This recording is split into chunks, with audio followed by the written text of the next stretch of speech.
Tonight, our special coverage on Israel's war in Palestine as Hamas and Israel agree on a 4-day truce deal. Assalamu alaikum and good evening. This is Muslim News Canada on Muslim Network TV. I'm Aisha Ashraf.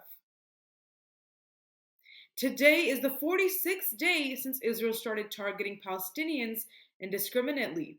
Overnight and this morning, more than 100 Palestinians have lost their lives in attacks targeting hospitals and refugee camps in Gaza. Kamal Adwan Hospital, the only functioning medical facility in northern Gaza, has received dead bodies of over 60 individuals as Israeli airstrikes relentlessly pounded the neighborhood. The staff has treated approximately 1,000 injured individuals since last night. The hospital is operating without fuel, and the medical staff is using handheld searchlights. The hospital's director describes the situation as, quote, catastrophic.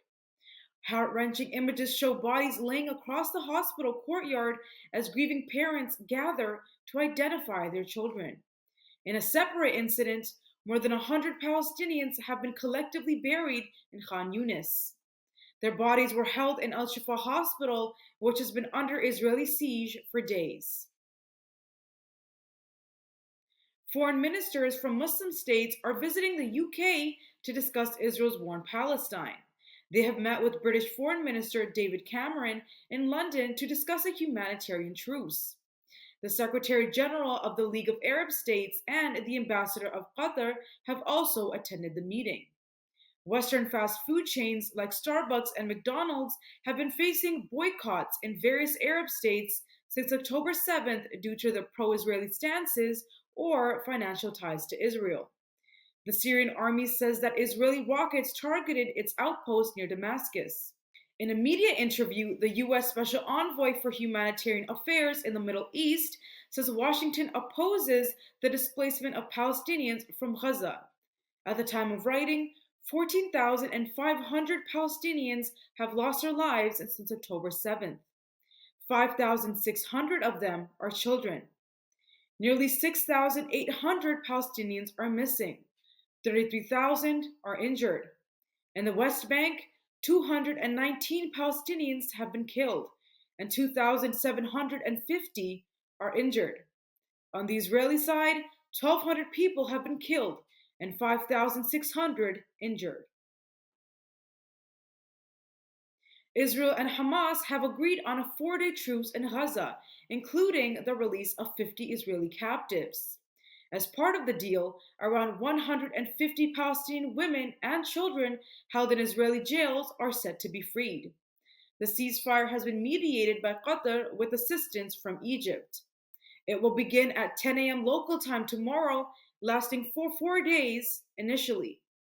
The extension of the ceasefire is subject to the release of more hostages.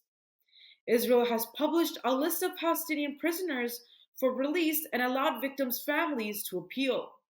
The agreement also aims to facilitate the delivery of essential humanitarian aid to the 2.4 million civilians in Gaza.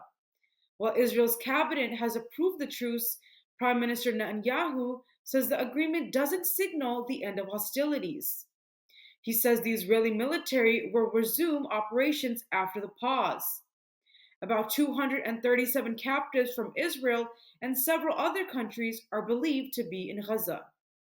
And in related news, Defense for Children International Palestine, a child rights organization, reports that Israeli forces detain, interrogate, and imprison 500 to 700 Palestinian children annually. The organization is calling for an end to the Israeli military detention system. Israeli forces currently hold around 30 children in administrative detention without charge or trial. 59% of these children are detained from their homes in nighttime raids.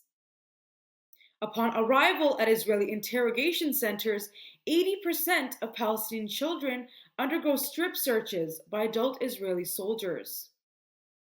Canada's foreign ministry is optimistic that a temporary truce between Israel and Hamas will facilitate the evacuation of foreign nationals. Foreign Minister Melanie Joly says the pause could pave the way for the evacuation of 200 Canadians trapped in Gaza. The Liberals have been facing pressure from humanitarian organizations, Muslim groups, and some of their MPs to call for a ceasefire. Canada has instead asked for temporary pauses. It says temporary pauses could lead to further negotiations. Canada has also condemned violence against Palestinians in the West Bank by Israeli settlers. It has called for measures to prevent further violence, supporting a two-state solution. Ottawa says more than 450 Canadians, permanent residents, and their relatives have been able to leave since the conflict began. The National Council of Canadian Muslims is urging individuals to write to the University of Ottawa, demanding the end of Dr. Yeping Gua's suspension. It has also sought public apology from the university and the Faculty of Medicine for the harm caused to Dr. Gua, a public health resident. The news comes after Dr. Gua was suspended for expressing support for Palestinian human rights on social media. The suspension has sparked controversy. Critics argue the suspension contradicts the university's commitment to free speech. The letter argues that Dr. Gua's comments were respectful and aligned with his anti racism work. It says the suspension does not support the university's goal of fostering a just and inclusive society. The letter says the suspension raises concerns about chilling free speech and alienating certain segments of the campus community. The letter demands Dr. Gua's immediate reinstatement and a public apology from the university. It says the suspension has caused harm to both the academic and broader community. Leaders from BRICS nations are calling for an end to Israel's war on Gaza. These include Brazil, Russia, India, China, and South Africa. During a virtual summit chaired by South African President Cyril Ramaphosa, BRICS leaders urged for an end to hostilities on both sides.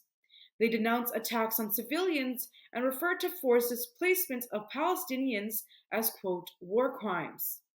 Leaders from countries set to join BRICS in the next year also attended the meeting. These include Saudi Arabia, Iran, United Arab Emirates, along with others. United Nations Secretary General Antonio Guterres also participated. Despite differing stances on Israel's war, BRICS leaders collectively urged for a peaceful resolution. Since Israel's indiscriminate war on Palestine, South Africa has shut down the Israeli embassy. It has also called in the International Criminal Court to issue a warrant against Israel's prime minister. During the summit, India's stance was comparatively softer. The Indian foreign minister said that there was a need for restraint and immediate humanitarian support. Many of the member states, including Russia and Brazil, have previously criticized Israel's nonstop bombardment. China has hosted a delegation of Muslim countries this week seeking a ceasefire. This week, the global community celebrated World Children's Day. It is a time meant for promoting the welfare and rights of the young world over. However, the children of Gaza face a stark reality. The supposed day of celebration is overshadowed by the harrowing statistics that emerged from the blockaded enclave. On average, one child's life has been extinguished every 10 minutes over the last 6 weeks in the region. A total of 5,600 young lives have been lost since Israel started bombing Palestine. Approximately 1,800 children are missing, with the vast majority feared dead. 9,000 children bear the scars of injury, many amputated for life. In Gaza, the struggle for survival is a daily ordeal for its youngest residents as they battle barbaric conditions on a daily basis.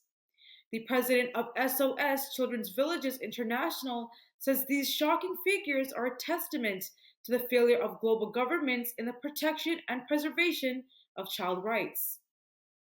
Thank you for watching. Our news is produced by Muslim Network TV, which is a not-for-profit organization. We need your support for donations. Please scan the QR code on our broadcast or visit muslimnetwork.tv to donate now, so we can continue to amplify the voices of Muslims in Canada and abroad.